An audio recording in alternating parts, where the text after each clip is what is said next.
welcome to episode 4 of MMM Sister Stories podcast. Today, Sister Joan Melinn reflects on her diverse roles as an MMM sister and how she played a part in bringing positive change to many lives. We hope you enjoy this episode. Thank you for listening. My name is Joan. My father's name is Melinn. I entered in 79, so I am 44 years entered MMM. I did my training, nurses training, before I entered. So I went into novitiate formation, and then I did my midwifery because that's very important for the tropics, but not something I liked. I didn't like midwifery, but I did the midwifery anyway because it was the rule. And then they sent me to Ethiopia, which was my great passion because I loved all I had read about the Ethiopians and the freedom that they had there, which wasn't the truth when we got there because they were under communist rule. But I only survived that one for 2 years. When I came home on leave, I injured my back. And because of communist rule, I couldn't go back and move mission because they'd have to replace me. So they sent me to Nigeria, West Africa. And it was one of the few places that I didn't want to go, actually. So it's classified as holy obedience. And they sent me to Lagos because they said it would be easier for me. And there are millions of people in Lagos. And I had worked in a rural area in Ethiopia. The contrast was major. But the two things that were similar were that they carried arms, they carried guns. And that terrified me. Anytime I saw guns, I was terrified. So I did 2 years in Lagos to get used to Nigeria and malaria. And then they sent me north to the Minna Diocese, which would be north central. And it was about setting up a new mission. And I went up with somebody else thinking we were moving in. They didn't even have land, never mind move into something. And I spent 28 years there, setting it up and working it through, going on field work, getting to know the people, getting to know my own mistakes and my own difficulties, you know, what I could do wrong and step on somebody's toe without knowing it. Something you'd say normally here could be very offensive. I'm left-handed and that's quite offensive, you know, so I'd have to apologise before I started anything, saying, sorry, I'm left-handed, I can't change it. So I got the nickname of Lefty, which was natural enough. But I worked on the outreach programme and we went from 3 outreach stations to 19 in the space of 4 years. We built it up. And that happened really almost overnight, you could say, because we employed a Muslim driver. And we were Christians, Catholics, but we weren't making very good inroads. Our people were basically Muslim. So when we employed a Muslim driver who was translating for me, because my gift of languages is English and also English. So he said he would explain, oh yeah, they're not here to teach religion, they're here to give vaccinations and to treat and whatever. And he was really our spokesperson, working behind the scenes, really. And that's how we went from 3 to 19. And people trusted us because he trusted us. You know, we worked. And trust is a big thing to build up when you're working in the outreach, because if something goes wrong with the car, you're dependent on the people you're with, whether it's for food, water, or even a place to sleep. Then we started a training program.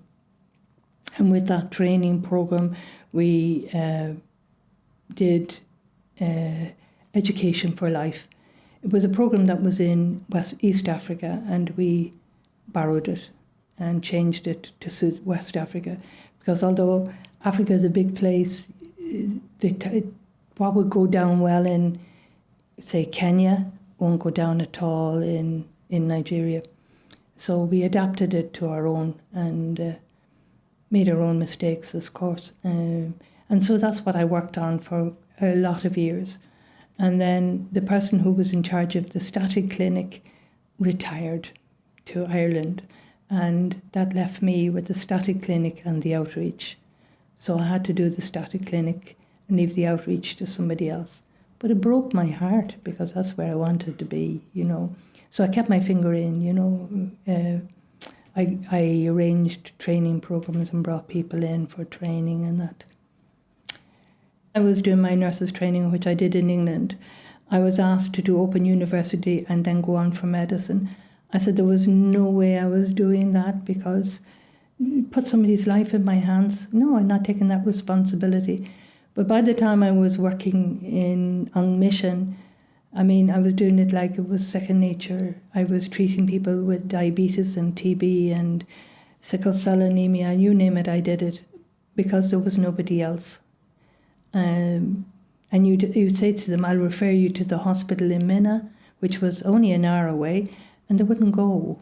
They said, well, if you give up on me, I'll go home and die, you know, because if you've given up, then I'm no use. And many people actually recovered from simple treatments that would have been very toxic with the medicines you get in hospitals, you know. They treat everything. You get Panadol for the pain in the butt and Brufen for the pain in the leg, and then you get something else for the pain in the stomach, you know. Whereas we give one medication because that's all we had, you know. So it was simple, really. I did administration. I did accounts. I was good at maths in school, so it stood by me.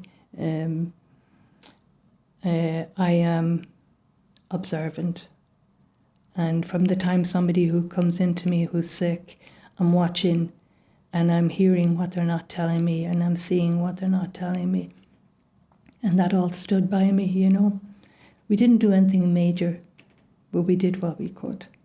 And that was basically it.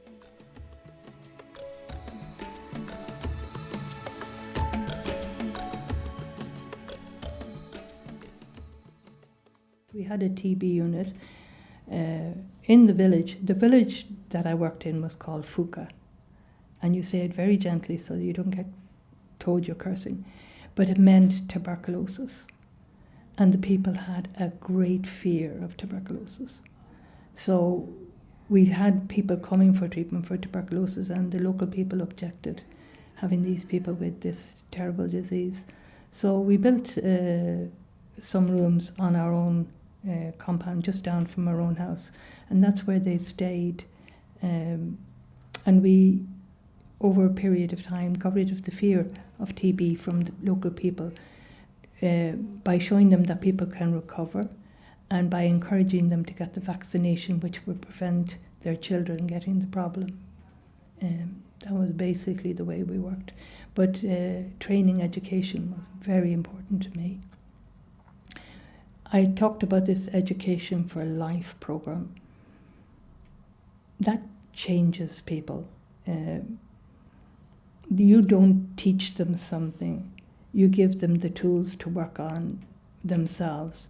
And we did these workshops in the villages with anything between 50 and 200 people. And they talked about, the men in groups, the women in groups, talked about what their problems were. And the men's problems were always the women. And the women's problems were always the men. So really, it turned out that you could all have a template for it, you know. But to them it was real. And then you got a spokesperson from your own group to speak for the women and another one to speak for the men, so that nobody can say it was your husband or your wife who said. And then you say, okay, let us talk about what could have triggered these problems or why they would have happened. And then what part did you play in it?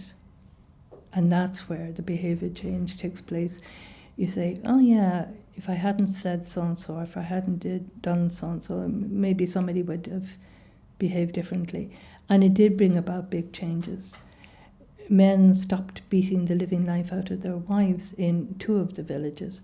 I mean, home violence was really serious, and women could be killed by their husband, and it would be accepted because, you know, she was the wife, she was owned. But we brought about changes because of the way these people learned, and they taught others. Then we were no longer the people teaching, they were doing their own teaching and their own explaining. For example, one couple were fighting, and I mean, you could hear them down the road, you know, and 2 men went in, 2 neighbours, and went in and said, that's not the way it's done now. And they talked and asked them to talk about what the problem was, and they talked the problem through. Nobody got injured, everybody stayed friends, and the issue became simple. It was easy managed. Our chief didn't like it because if there was a family row, it was brought to the chief and he got paid to settle it. The man paid him to get the woman paid him to get the man, so he got paid double.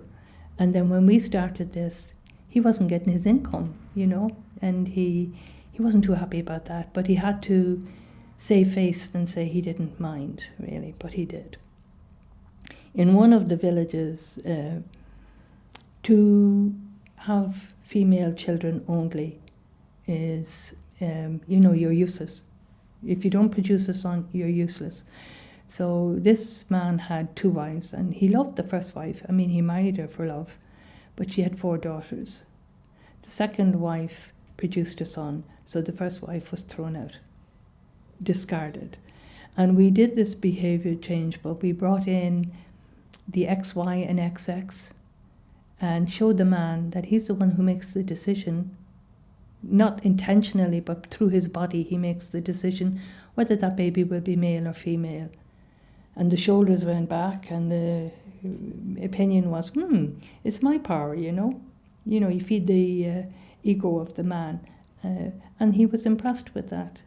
And this man was touched so much by it and believed so much in it that he went and remarried his wife and apologized to her, said he was sorry for throwing her out, and but it also had the knock-on effect of having the girls treated better. In the tradition where I worked, the men fed the boys and the women fed the girls. The men had the money because they were the farmers, so the boys got meat and fish. The women had no money, so the girls got maize and guinea corn, carbohydrate. So they didn't fare very well. In the changing behaviour, we got them to recognise that the male and the female are equal and they can contribute equally. And we talked about if the woman marries out and there's a crisis at home, who comes home? Is it the son or the daughter? And it's always the daughter comes to look after the sick person. So they began to recognise the changes, and sure, the girls started to get food that they weren't getting. The women were delighted. The men usually ate first, and the women got what was ever left over. Then they started accepting that they could eat together and share from the same bowl, which was a big change because people were being recognised as being on the same level. Now, the education for the women wouldn't have been so wonderful, and the men recognised that. But every time we had a workshop, we put up a rota of jobs, and the men got the wash-up.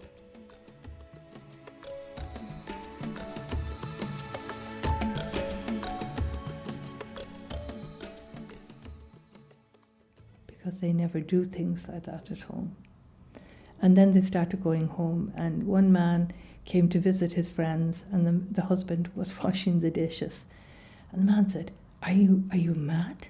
You're washing the dishes? Where is your wife? Have you no control? And he said, I ate from the dishes, she ate from the dishes. It's my turn to do the wash-up. There's no shame in washing dishes.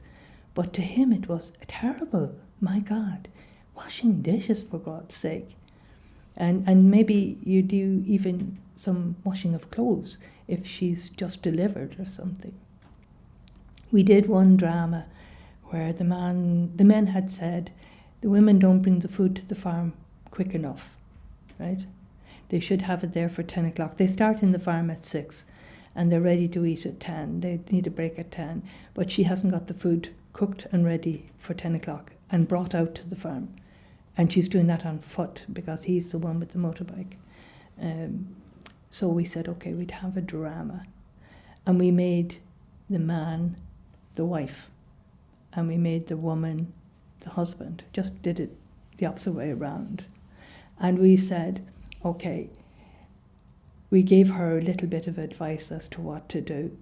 So she got up in the morning and she said, bring me my hot water, I want to bath. And then the baby would cry and he said, shut that baby up, feed that baby at the same time as you're getting my hot water. But she has to bring in the water, you know what I mean? It's not in the tap. And then, where's my food? I haven't had my breakfast. And you haven't shut that child up yet. And I haven't had my hot water. And she would go on and on saying what she hadn't been provided with. And then she would go out in a storm to the farm and say, 10 o'clock, you be there by 10 o'clock, right? And so if she wasn't there at 10 o'clock, what kept you? I had to get the food. You didn't leave me any food. That's not a problem. I've been working all morning. I mean, you've been doing nothing. But the man is now playing the part of the woman, and he's been running ragged, you know. So he realizes that he's asking too much, you know. And so he says, yeah, okay, you bring the food when you're ready. I'll bring something with me just in case, you know.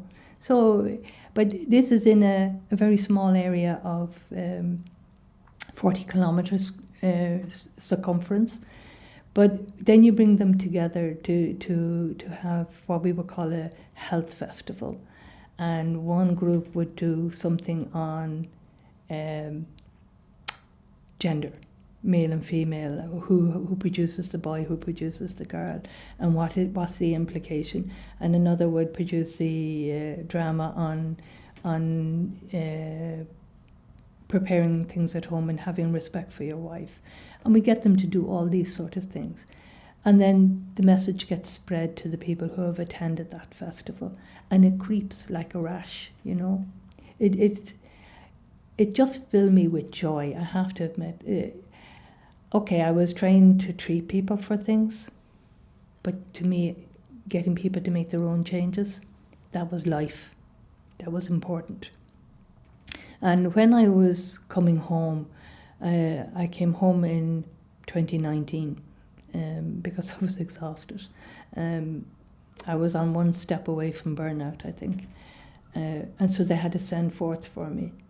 And this man, who's a local traditional singer, came and he produced a song on my behalf. Did I remember him from anywhere? Not at all. And he said that he came in dead and they were mourning his loss. And he walked home. I don't know, maybe he was diabetic. I couldn't even remember the situation. But he produced this song saying how I had laid my hands on him and he came back to life. It scared me because, you know, I was thinking, they think, you know, there's nobody else going to be able to do these things. And how do I hand over to my sisters who are not only not me, but they're not white either. They're Nigerians or Kenyans or whatever. But really, the people had embraced MMM, and it didn't matter what colour your skin was. It helped if you were white, because you had a little bit of some other power, but which wasn't true. But MMM was accepted as MMM and recognised for that. And they were running the clinic. Now, we weren't many on the ground, so it wouldn't be like they'd see many sisters. And somebody went there as a patient because they had been our patient. They went there as a patient saying, well, it's the same group. I can get the same medicine. And she was there for 15 minutes and she walked out and she said, this is not the same group. And all she bought her card and she queued. But whatever was going on around her said, no, not the same people. These are not the same people that we're dealing with. So I can't tell you what it was, but I know that we reach out to people and we keep going till everybody's treated. But what we were doing different to that clinic, I don't know. But she knew it wasn't us, which was fine because we couldn't actually say anything to them.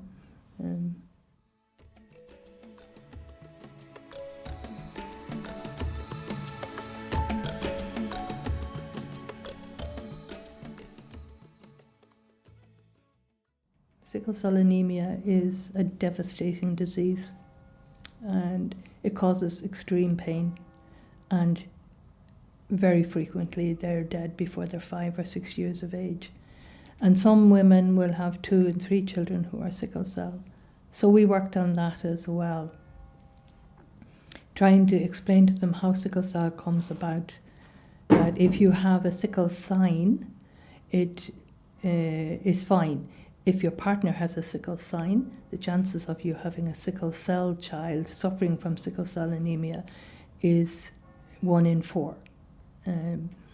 And the blood is like a new moon, and it catches and it blocks and causes swelling and pain, but terrible anemia. In the time that I was in Fuka, we had 140 children on our books who were sickle cell. So we said, enough's enough, we have to try and stop this progression. So we tried to explain to them, and this is how I learned my mistakes. I tried to explain to them what sickle cell was and how not to get it. And they said, are you trying to give us a disease? But they didn't directly say it to me, they just spoke with their feet, they walked away, you know. And I said, what's gone wrong? And it really was that I was talking about a disease that they didn't know about. And so was I going to give them that disease? And so I learned by my mistakes, I can assure you. But then we drew pictures and had little small groups talking about it. And our big success was when 2 families had come together and both of them had sickle cell children.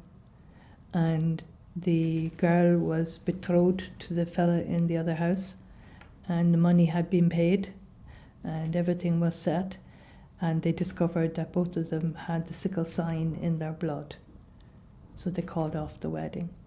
That was major success, because that would have meant minimum, if they had 4 children, minimum of 1 child suffering from sickle cell, and maybe more. And to actually prevent that happening, that was great for me. I was happy about that. It's we put letters on it, AS and SS. SS is sickle cell, and that means that more of your blood vessels are moon-shaped, half moon-shaped, and few of them are full round ones. So if you get sick, the round ones die off early, and you get left with the new moon ones, which catch and block and cause terrible pain, but bad anemia. But they can go to a hemoglobin of 2 and 3 in hours, and then you have to transfuse. I don't know how many times I've given blood.